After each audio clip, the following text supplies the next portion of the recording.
ADHD is not a superpower at all.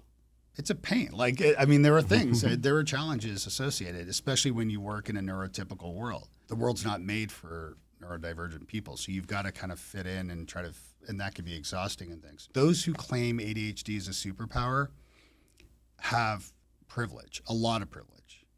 And what I mean by that, and I hate to pick on Paris Hilton, but I'll pick on Paris Hilton. She'll get over it. On Creative Assembly's The Spark podcast, our mission is to amplify Nashville's diverse creative voices, foster growth through shared journeys, and inspire a city that thrives on collaboration. And now, here's The Spark. Welcome back to The Spark. I'm your host, Mark Scrivner, and today I am joined by a great friend, Dave Delaney. Dave is the founder of Future Forth. They do a lot of coaching and training and keynote speeches all around communication. He also runs a podcast. He hosts a podcast called Wise Squirrels, and it's all around ADHD education. And so maybe just, I've known you for so long, and I think back when you moved here from Canada, but, and then you started at Emma, and, you've coached and consulted some of the biggest companies in the world, too, on communication strategies and presentations. And, would love to just maybe have you tell your story of maybe from the time you got to Nashville to what you're doing today. I knew I had to network pretty aggressively to try to find a job. And so I started, I worked in marketing back then. I consider myself sort of a recovering marketer now, even though, I still do a lot of it. But yeah, so I was searching, and I went to one of the AMA, the Marketing Association group events and things like that, met some of the guys from Emma there. And then, started networking, meeting other people. Hannah Paramore back in the day, she introduced me to Clint Smith. And then I went over on a Friday afternoon with she had kept my resume and printed a new copy for me. And she printed an article about Emma, and she handed these to me. This was a Friday at Beer 30 back in the day at Emma. And I'm driving my car over to Emma to meet Clint Smith. And this is when they were in a little house in Hillsborough Village. And so I'm reading the article at the stoplights, kind of like, what the hell is Emma? Trying to figure it out. And then met Clint, and we hit it off. And then Clint, I wasn't going for a job interview or anything. We were just kind of meeting. And I met some of the people there. And then Clint set me up on a blind date with Marcus Whitney over at Fido a couple days later. And Marcus and I became fast friends just in that moment. And it was funny because Marcus had this idea of creating Bar Camp, which is a technology unconference for the community kind of idea. And so I wasn't familiar with the concept, and he started sharing it with me. And we just instantly hit it off, and we're like, and he was like, I really want to do this sometime. And I'm like, well, let's do it. And he was like, what? And so I'm all in on stuff. So, go figure, get to the ADHD in a bit. But I became right in on this idea. And so Marcus and I set up, and did Bar Camp Nashville. And what was funny in that moment too is as we were leaving after the coffee, because we talked pretty much all about our origins, where we came from, and this idea. And then Marcus says, as we're leaving, Marcus said, "Oh yeah, Clint wants to hire you, so take that job, okay?" And I'm like, "Oh yeah, okay." And wow. Griffin Technology was a sponsor of Bar Camp, and so I knew the guys there early on. And then after I left Emma, I was going to start my own thing, and then Dave Owens and Mark Rowan took me out for lunch and said, "Hey, we make an offer you can't refuse. Come join us at Griffin." And so I had to write my own job description and apply to my own job, nice. Which was great because had I screwed it up, that would have been pathetic had I not gotten the job.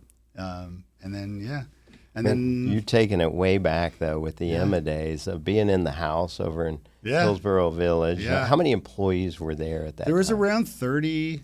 Wow. Yeah, it was in around that house? 30 in the house. Yeah, it was a crowded house. Yeah. They were already bursting at the seams at that point. There were some Clint and Will had rented an apartment building, or like an apartment or two, I think, from just behind Emma at some point while I was there. And then some people started working there, and then they expanded to the Gruen building and then over to the trolley barns. So that was after my time. You were in the early days. You got to see Emma blow up all the way to the cell. And so Clint's done very well, and you got to be a big part of that. And then you moved on to Griffin Technologies, which, I knew you played a big part there in the marketing role. Yeah. That was back, when I started at Emma, it was called New Media. So it was before social media was called social media. It was called New Media. And then when I worked at Griffin, it was called Social Networking before it got the name New Media. Yeah. So back then it was podcasting and blogging and all these other things that now, the names are similar now, I guess. But so social networking became social media, and then they all became evil. So when yeah, definitely. When did you start to realize like communications was like the track you were going to go on? Yeah. With Future Forth and all you're doing now, and maybe talk about some of the stuff you can on some of the bigger clients you've worked with, because I think it's very impressive. Yeah, thanks, man. I think I did a lot of soul searching when I hit lows. When I went out on my own as sort of a social media coach / consultant, it was before, when you say you're a social media expert, that means you're between jobs back then. Yeah. You know what I mean? And so I went out on my own, and I had clients right away. I had a full roster of clients right away. So things took off really well. But then, like every entrepreneur, you hit these lows where business is suddenly slow, or you get complacent when things are going well, and you're like, oh, and then it's like, oh crap, things are pretty quiet. And so I felt that, and I was doing a lot of soul searching, and I've already done a lot of that throughout my whole career and my whole really adult life, of trying to figure out my strengths and trying to figure out, and that's all the assessments and all that good stuff. And reflecting on everything, I landed on communication. And the reason why I did was I ran a BBS back in the 80s on my Commodore 64, which is dating myself just a little bit. And for anyone who is familiar with that reference, I've just dated you too. But I say that because my friends would come over, this is when I was a teenager, and they'd want to play video games on my Commodore 64. And I didn't want to play video games. I wanted to show them the BBS and how modems work and calling other computers. It was just the coolest thing to me. And as I got older and matured and started studying like broadcasting and things, I just realized that everything I'm good at revolves around the word communication. It's, so even for a long time, people said I was like a technologist or something. And while I know a lot about AI and all that good stuff, or not so good stuff, I know it all comes down to communication for me. So these are all ways to improve how we communicate, whether that's online or offline. And so, there's a lot of soul searching, connecting the dots. And then finally I was like, oh, wait, it's communication. That's the sweet spot. So. And you were doing keynotes, presentations, coaching executives in, I think one of your clients, wasn't it Google back then, or weren't you doing some work with Google, and who else? Well, the Google thing that was interesting because I was doing a lot of public speaking, and that's one thing I absolutely love to do and do quite a lot, but I'm always open for more engagements. I love it. And I was doing a lot of speaking, and still, I always will be very plugged into technology. And so a friend reached out who was running a program with Google, and she was like, hey, are you still doing this, like speaking? Are you still into SEO, SEM, blah, blah, blah, content marketing and all that? And I said, yeah. And she's like, you want to be a speaker on the team with Google? And I'm like, heck yeah. So for about 6 years, I represented Google on a small team, and I would travel across the country and Canada a little as well, being the token Canadian on the team, and teach people how to use Google products and services on Google's behalf, and speak with the media and things like that. And that was fantastic, while I was also coaching and speaking for clients as well, for other clients. So And then after that wrapped up,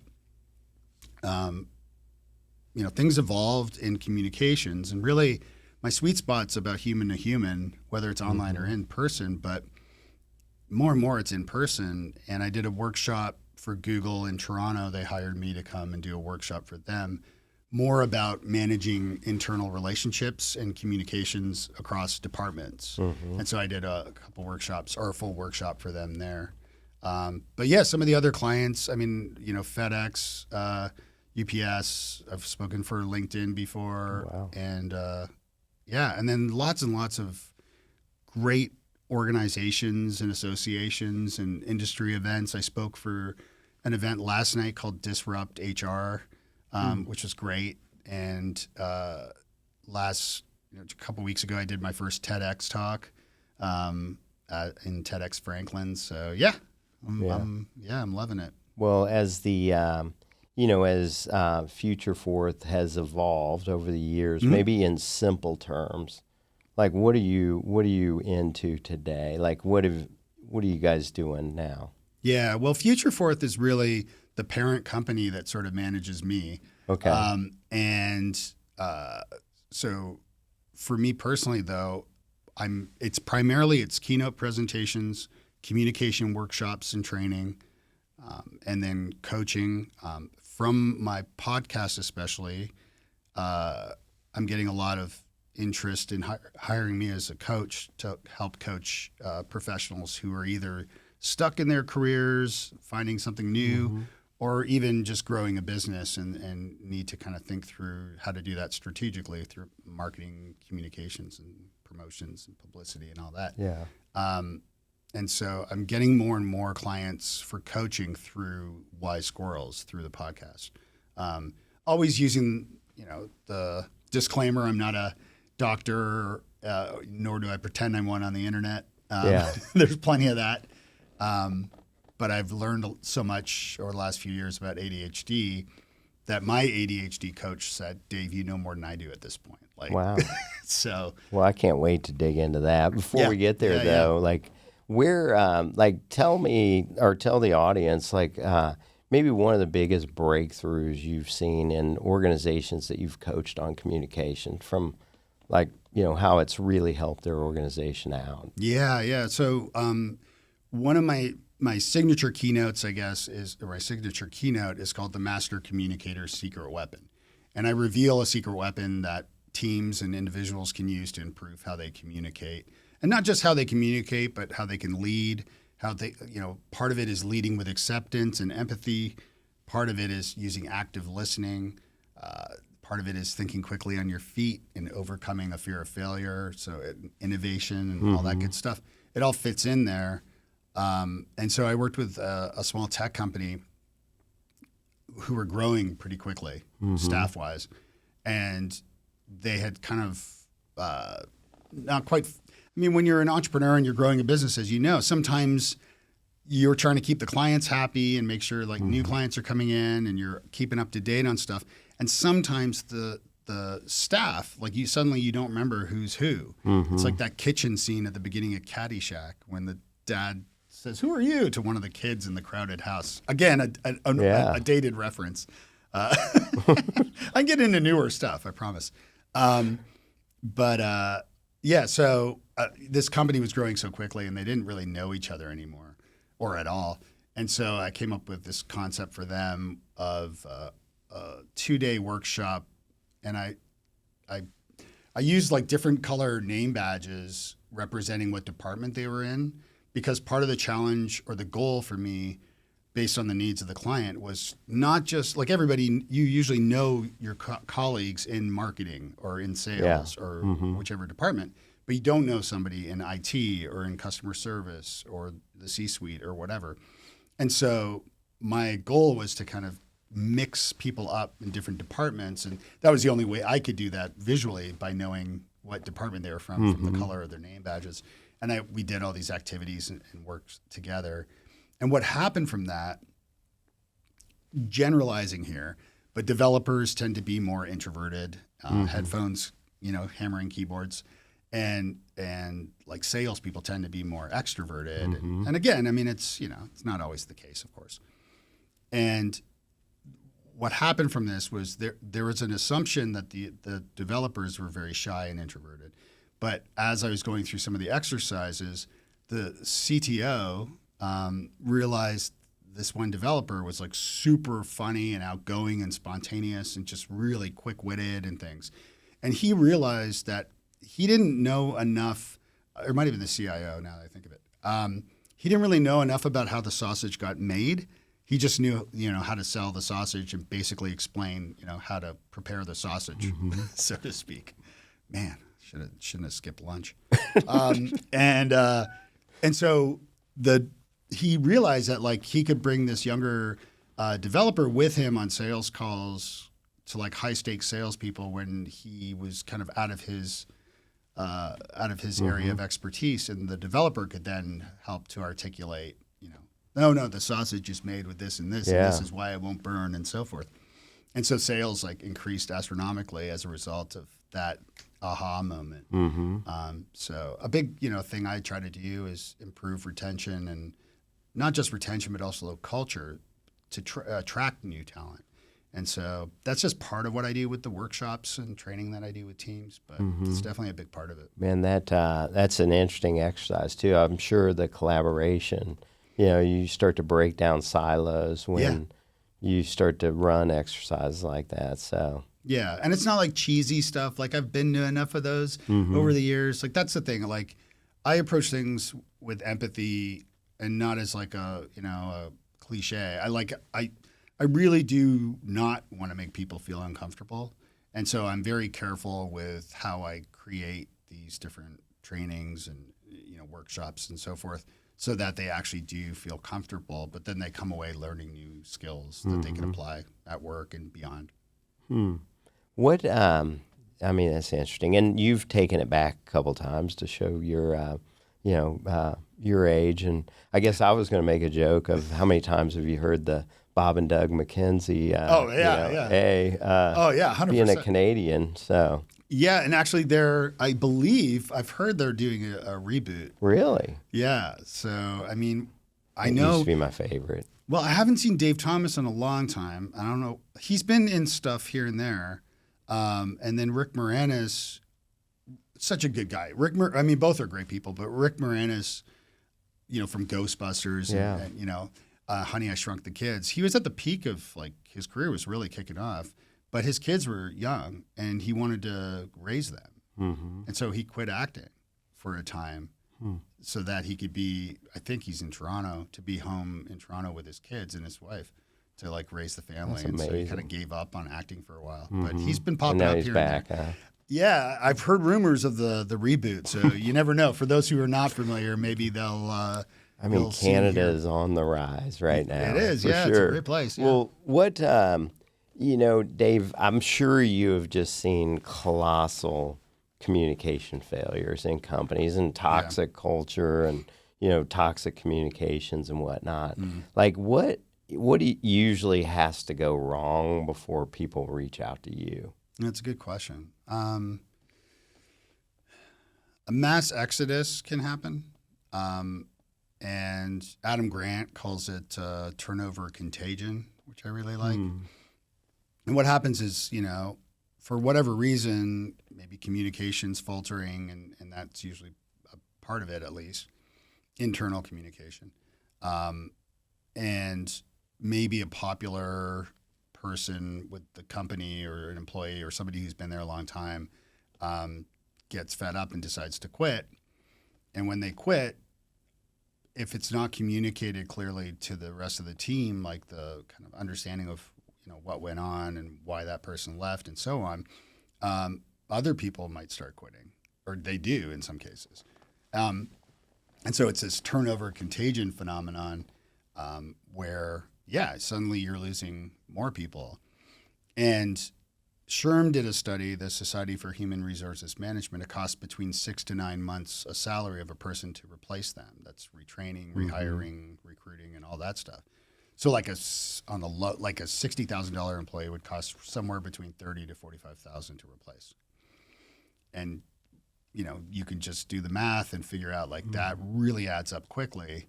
Plus, it hurts the culture because suddenly people are leaving, and then you have newer people who don't know each other. So that is something that can happen with like a toxic person or just poor communication internally, and that can start to snowball. So I've seen that happen a bunch. Yeah. And so, I've tried getting into companies to help them prevent that, before it actually becomes a problem. And in some cases I have, in other cases they bring me in after the fact. So, so that's part of it. In the early days of Snapshot, as we were building it up, there were probably 10, maybe 12 people in a little office over in Cummins Station. Yeah. And, I remember it wasn't like it was terrible culture, but it was just, we were grinding it out. It's the early days. And we're, and actually Clint was on our advisory board back in the early days, and Brian Waller. And it was, I think it was Brian. He said, Mark, have you ever thought about just buying snacks and putting them in the office? Right. And it went from, and so we did. We went out, and we got a bunch of different snacks, granola bars and all kinds of stuff. We put them in the kitchen. It was a little expense, and instantly, the next day, it was like we were a totally different company. And it was just that one amazing, thing. yeah. And I was wondering, is there a trick that you would give to one of the listeners that may be going through a challenge with their culture? Mm-hmm. Is there something from a communication standpoint that you go, man, it's just this one simple thing, or does it take a long time to? No, I think there's proactive things you can do right away. That's a great example of that. Yeah. Where, and I remember working at Emma. So there's a coffee shop down from Emma called Fido, which we know and love, and Bob Bernstein's awesome.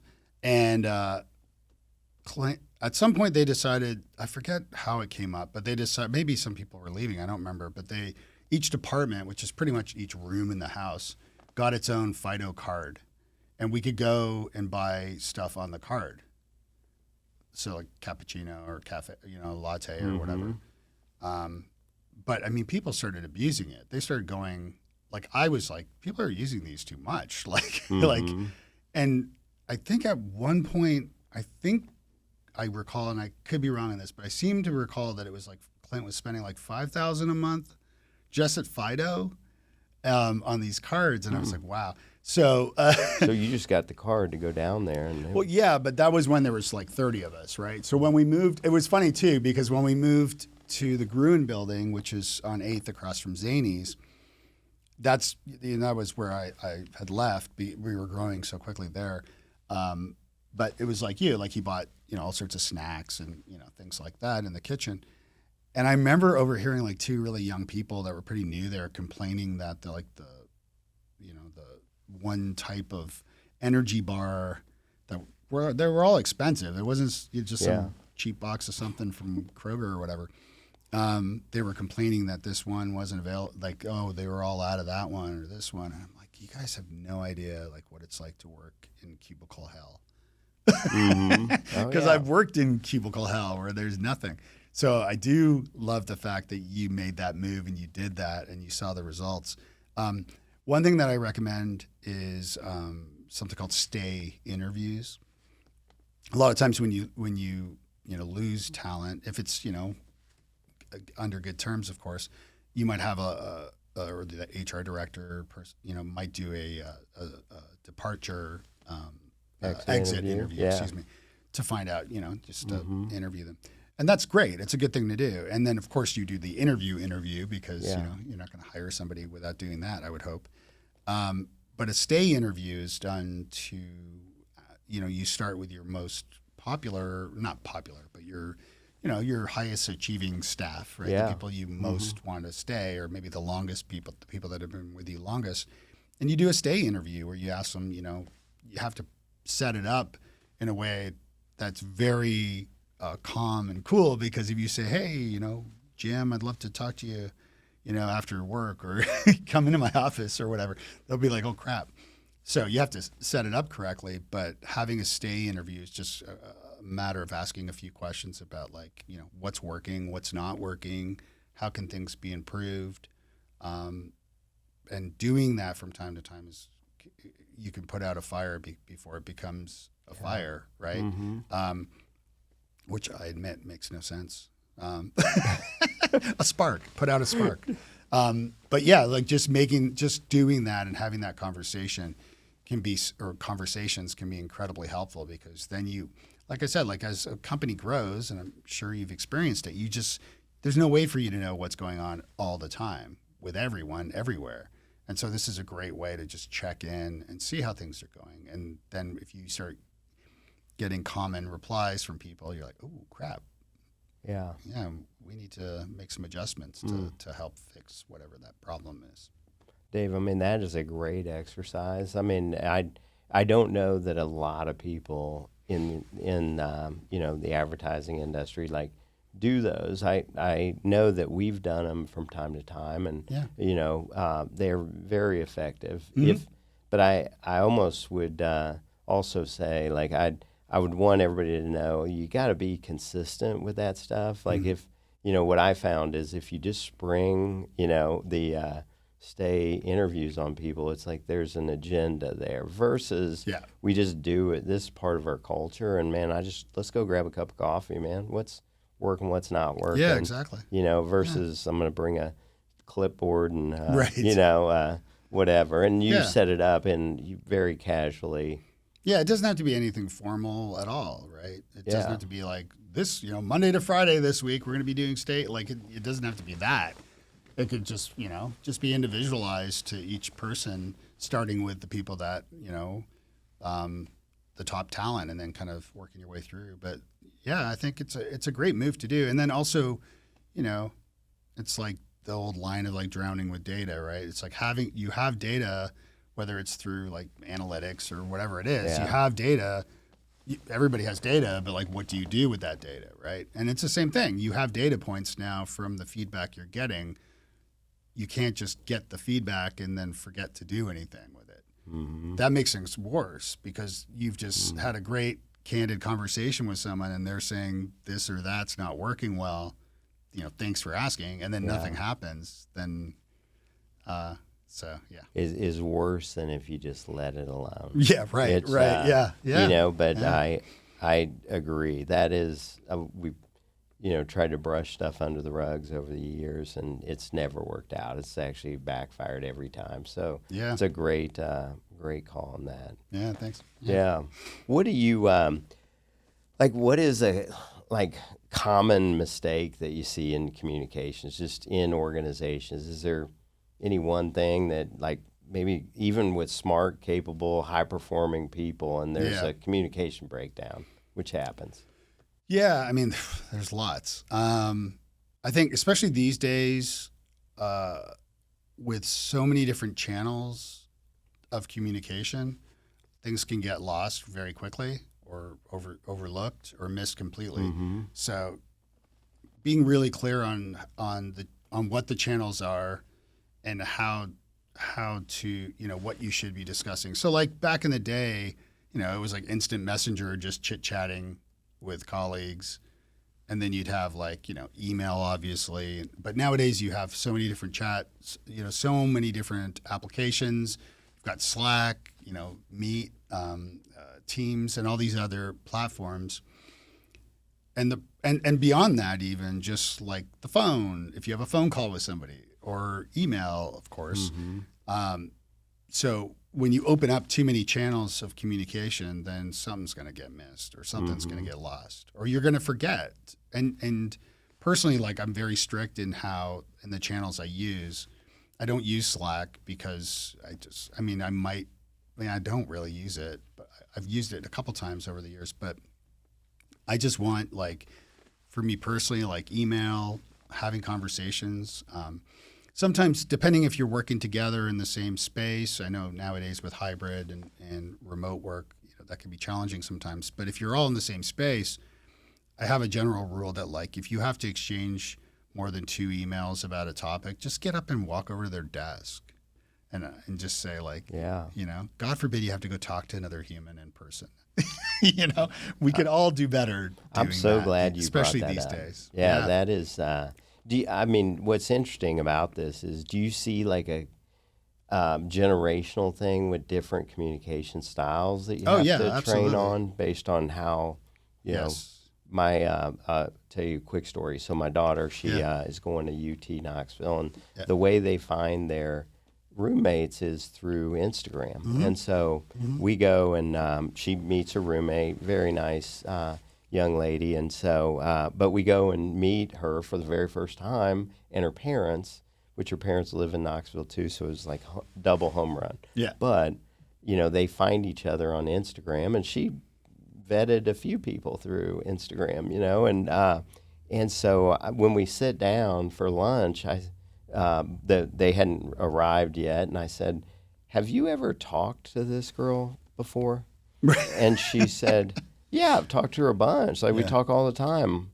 And I go, "On the phone?" And she said, "No, through like Instagram and Snap." And and so anyway, when they showed up, her dad was like, "You know, I asked her on the way over here, have you ever talked to this girl?" Same story. And so that's how I guess the communication style is today, where I can't even imagine that.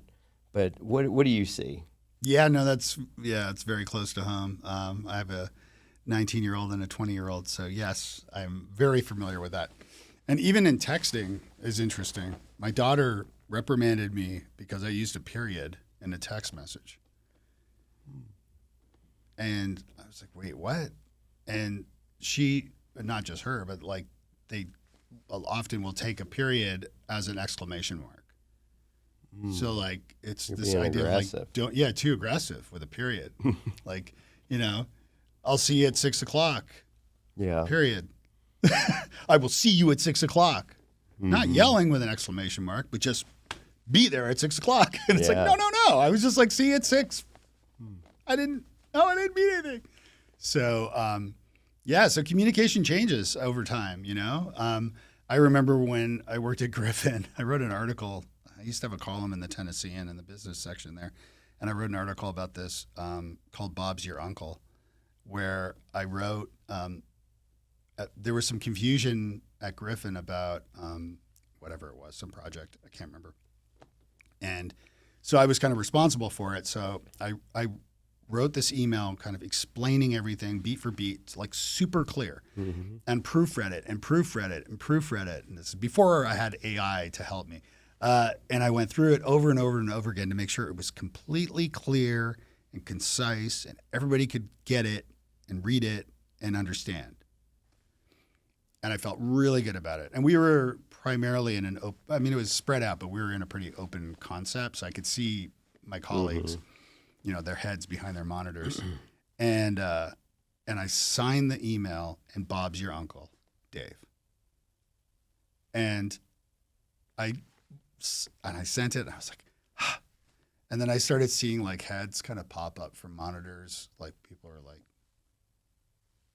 and then somebody yelled over like, "Who's Bob?" And of course, like Bob's your uncle is just like a term. It's more a British term of like, you know, and so there it is. And so there you have it. And Bob's your uncle. It's like, and there you go.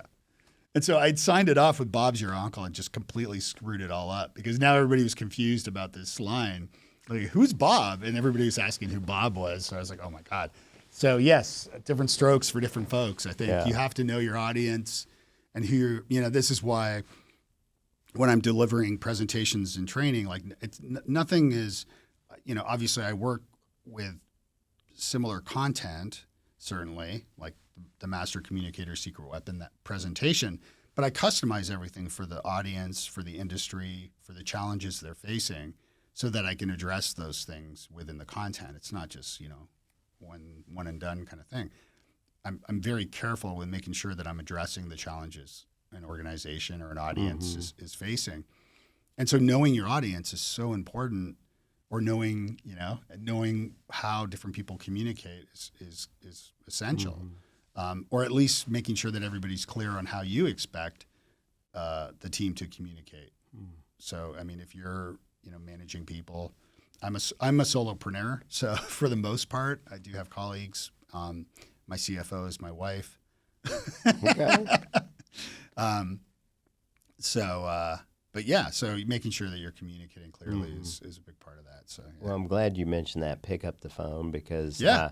we've got a 3 email, and if there's still confusion on the third email, like pick up the phone because no email after that is going to solve it any better. In fact, it's just going to infuriate people. And then the other thing we've done over the years is, on the client onboarding, it's like really determining how do they want to be communicated. Is it text? Is it email? Is it, Teams? What is the channel that they're, the best with? Yeah, you've got to set those expectations up front and be clear on them from the client side. But then, as you're saying, from you too, so that you can make sure, when I do, because I do so many workshops and presentations and coaching, like I set measurable goals ahead of time with my clients. I don't want to take people's money if they're not going to see a return on their investment. I'm a people pleaser to a fault. I'm working on it. But I try to make sure that everybody's happy after the fact. Like I want them to be, obviously. And so, I set those goals up front. Excuse me. So like with a coaching client, the SMART goal acronym, and KPIs and all this thing, like we'll set goals so that they can be held accountable to what they're supposed to be doing and that we can together see the progress that they're making. But without those goals, we have no idea, right? So, then it's just they're paying me and they're hoping for something. And to your point with clients, like managing how they best want you to communicate with them and vice versa is incredibly important. Because again, otherwise they're going to send a Slack message to somebody and you stopped using Slack a long time ago and it'll just be sitting there kind of in the void and they'll be upset because nobody replied. Yeah, that's a good point. Let's jump into Wise Squirrels and the ADHD podcast. What, when you learned that you had ADHD, how did it change the way that maybe you led your business, you ran your business, you worked? Was there anything you did differently? Yeah, a lot. Yeah. A lot. Yeah, well, so I wasn't diagnosed until I was 50. So it's just a few years ago now. And what adults tend to learn when they're diagnosed later, they will utter the phrase, everything makes sense now, at some point, pretty soon after. And I started, like when I was diagnosed, I started, reading books about ADHD, and had a therapist who I was seeing to kind of learn about it and just to kind of work stuff out. And so as I was going through the process of just kind of understanding I always joke that it's like my operating system, like it's how my operating system is. So when you know how your operating system works, things are so much better because and I'm very careful, as I said before, like I'm not a doctor about ADHD, but I know a lot. And what I know is that it's not always the same for different people, of course, but it is an acronym and it is, there is consistencies with it as well. So understanding yourself, and this is something I just did a presentation for City Current recently. And this is more training in a keynote that I do called the Root Down. And part of it is about knowing yourself and then respecting yourself and then connecting yourself. It's sort of 3 different pillars. Okay. And it's for anybody, regardless of their neurotype.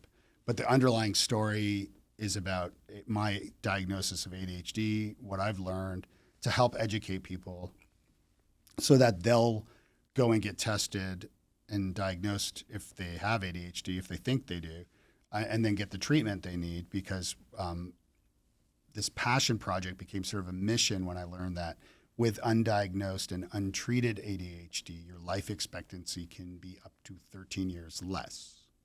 Wow. Yeah. Really? Yeah. So when I learned that, I was like, oh, wait, like it's really important. This is so important to like educate people about. And so it became this mission for me. Well, your podcast has got a great following, and I know you've done it. for a while now, and now, people think you probably are a doctor in it, so you have to qualify that. Yeah, I'm very clear about that. Which is, it just shows that you have educated yourself a lot on it. But I guess with that, why did you think you needed to be the one to tell this story, educate people on ADHD through your podcast? Yeah, I figured, so, I'm a product of kind of Web 2.0, of blogging or web blogging and podcasting. I've been podcasting over 20 years. I started podcasting in 2005. Wow. And it only started in 2004. So I'm kind of old school that way. So starting a podcast and a blog and a newsletter to share what I was learning just seemed to make sense. I joke that I came out of the mental health closet when I announced to the world that, hey, I have ADHD. Yeah. And so I did, like I did on Facebook and elsewhere. And I got all these messages from friends, some privately, some publicly, who were like, I have ADHD. And oh my God, so many of my old crew of friends back in the day, and all this stuff. And so I started realizing so many people have ADHD. And as I learned more about it with the podcast, and the podcast, I almost did 100,000 downloads last year. Wow. Just high 90, really close. And I'm already on track to surpass that this year. Great. And the Substack newsletter has 4,600 subscribers now. And I've got paying, sponsors and advertisers for the podcast. So it's going really well. And then the root down presentation and training that I do, again, has really that's really resonated with a lot of people, and it's gone over very well. So I think knowledge is power.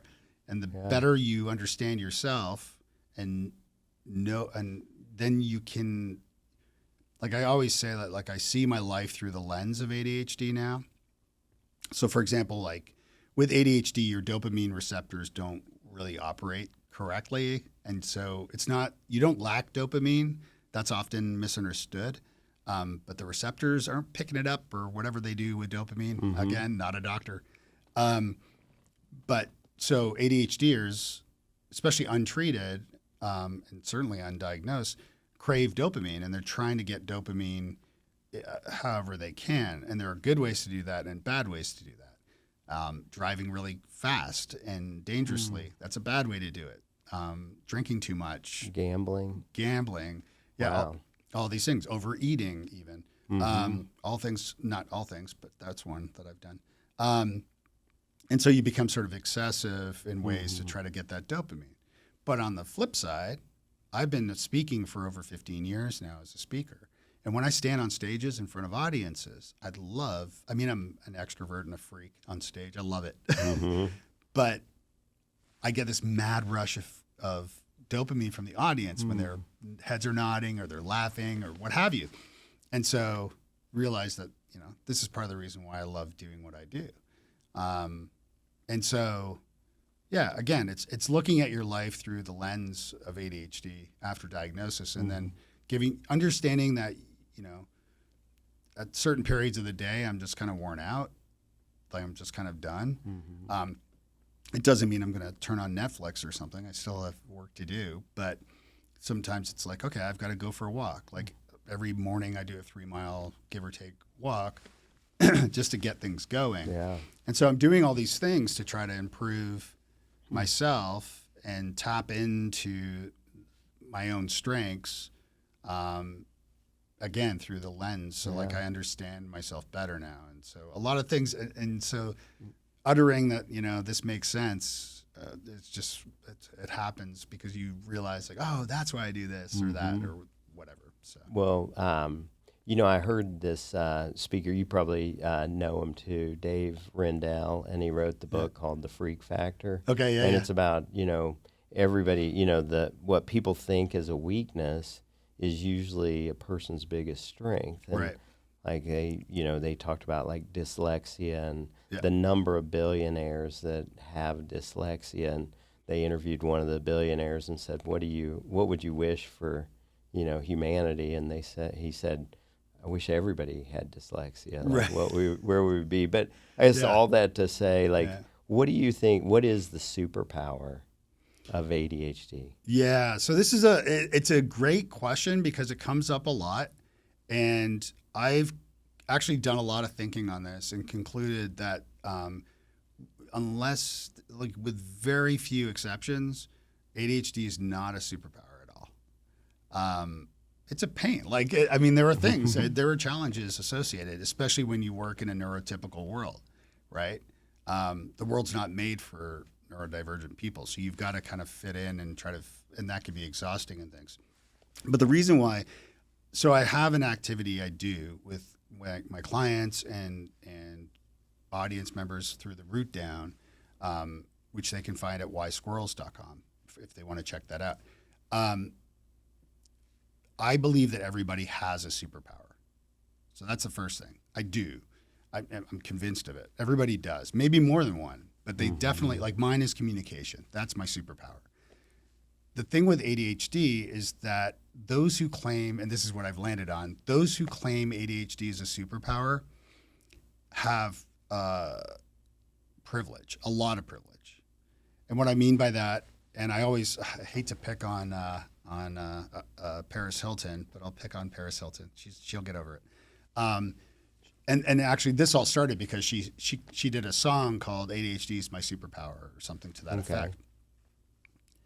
And if you have Hilton money and access and privilege and health and youth and all the things that Paris has, you can do all sorts of creative endeavors, entrepreneurial or creative in the arts or whatever. And if they all fail, it doesn't matter. You still have health insurance. You still have access to doctors. You still have, your house is paid for. You know, you don't have to worry about anything. It's cool. Now, I wish that on everybody for sure. And in which case, if everybody had that kind of privilege, hell yeah, ADHD is a superpower because it's great in a lot of ways. But so on Why Squirrels, I wrote a blog post about this. And I have a chart. And so the more privilege you have, the more likely you're going to claim ADHD is a superpower. And the flip side of that is if you don't have any money or access, things are really tough, you're just making ends meet, or maybe you're not making ends meet, then ADHD is a nightmare, especially if you don't have medical access and you don't have medication and treatment, then it can be a real nightmare. And so treating the ADHD is obviously, treating yourself is very important, and also giving yourself grace. That gets back to that whole understanding your operating system thing, like because you know why you might run out of steam at periods during the day, or you might have messed something up or showed up late or whatever the cliche thing is. But you can give yourself, it's not an excuse all the time, but you can give yourself grace, at least personally, to say like, okay, I screwed that up and I know why. And it's okay. So an example of that too is setting, like most people know the Pomodoro timer, which is like the old school, like red tomato kitchen timer. You turn it for 25 minutes. And the idea is you turn it for 25 minutes and you work on the thing that you've been avoiding. And then the last 5 minutes you can kind of reward yourself and then do it again and get back to it, like taxes or invoicing or something boring. And one of my guests on the podcast, and I coded one called, it's a reverse Pomodoro. And so the idea is to do like work on that hard thing for 5 minutes and then spend the rest of the time doing whatever the hell you want as a reward for doing the thing.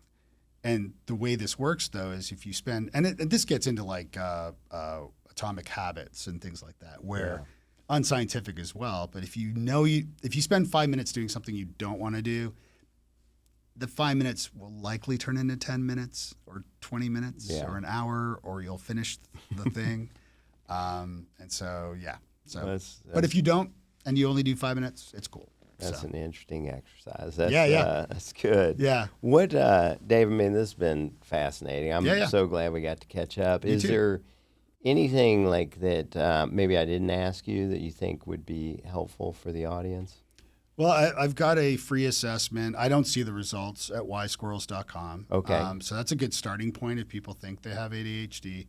You can do that assessment, and that will give you an idea. But I always add, and it says that there, go talk to your doctor first and foremost too, because even if the assessment says you don't, it doesn't necessarily mean for sure. You need to go see a doctor. But as far as anything else, I just encourage people to reach out, say hello.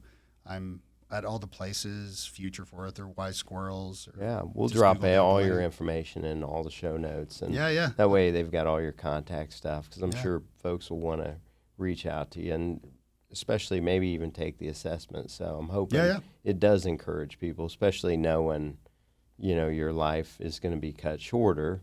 Or it won't for sure, but it could. Could be. Yeah, it could be because of, poor health decisions, or just a lot of different stuff. So, suicide even, because anxiety and depression are the most common comorbidities that come along with ADHD often. So, lots of good stuff.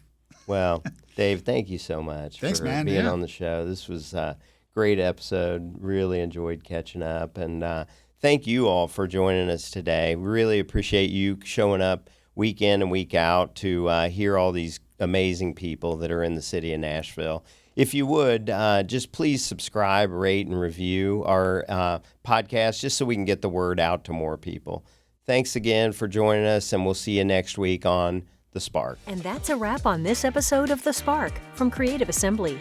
Thanks for spending time with us and exploring the minds shaping Nashville's creative future. If you're walking away more inspired, connected, or energized, that's exactly the point. A big thank you to our sponsor, Snapshot, and the incredible team behind the scenes who make this show possible. Your support fuels every conversation and keeps collaboration alive. So if you haven't already, subscribe wherever you get your podcasts and leave us a review. Thanks again for tuning in. Until next time, stay creative, stay curious, and keep that spark.